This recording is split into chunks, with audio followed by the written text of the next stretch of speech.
Eto na, inaayos namin. Blessing. Tinatapos namin na biglang bumuhos ang ulan. Grabe. Ala, nabasa na rin ako. Basa na rin si Jiro. Excited kami na ma-activate itong palaisdaan. Sige, gandahan mo. Actually, hindi naman ganun ang posisyon kasi maglalagay pa kami ng tubo. Ayan, ang galing. Excited na kami. Jiro! Ala, nag-swimming na si Jiro sa palaisdaan, no? Ayan, mabababad na siya. Aalis yung tubig bukas. Kung hindi titigil, bukas na ang pagbubutas at pag-fix ng mga tubo. Para may lagay na rin yung binili kong makina na panghigop. Tapos, ilalabas niya dun sa mga tubo. Mag-shower siya. Then, ibabalik niya naman ulit. Ganon. Tapos yung mga isda, lalangoy-langoy sa mga gitna ng paso ng kangkong. Kakainin na rin nila yung kangkong, syempre. Kasi pagkain nila yan. Wala kasi, kusa na lang yun. Kasi baka maubos yung lupa sa paso. Aalisin sila. Para ayan, wala na. Pero hindi pa rin pwede kasi may tubig na. Ang gawin lang namin siguro, aayusin yung net. Yun.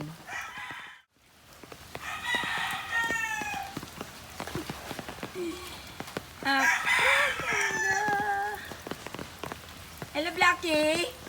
Blackie, baka naman lulubog ka dito, ha? Tapos kumain ka ng isda namin, ha?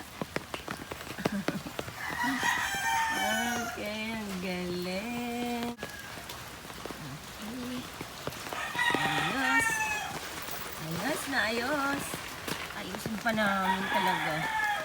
Ayan, mga kangkong namin. Okay na sila.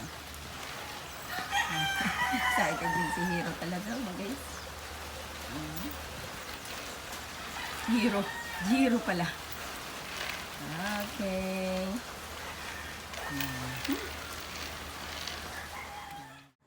Yehey, tuloy ang ligaya. Pero may ulan pa rin, konti. Si brother, nakapaapaw. Sabi ko, baka makuryente. Sabi niya, hindi daw. Ako, baka paglamayan si brother, pagagalit sa akin, Sister Grace. Tuloy ang aming ligaya. Ayan, basang-basa na ako. Basang-basa na ako sa ulan. Kala niyo ba? Basa na ako sa ulan. Yehey! Basang-basa sa ulan. Okay.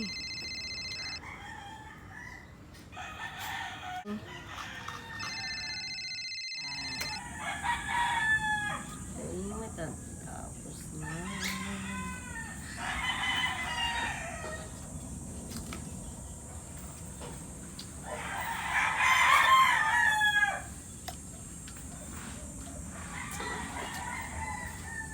Ayan, lalago pa yung mga kangkong. May kakainin na sila.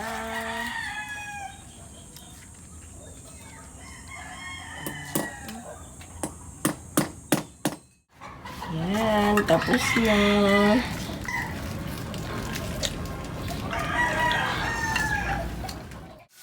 Ayan, binubutasan na para lalabas na yung tubig.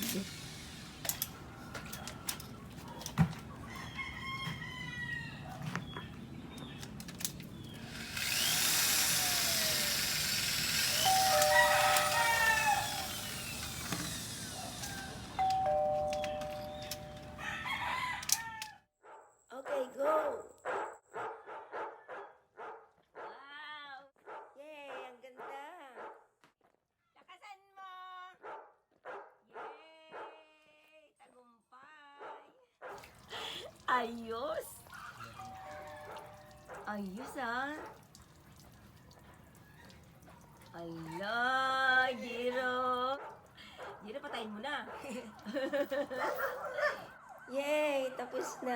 Ang ganda! Salamat, Brad! Thanks for watching!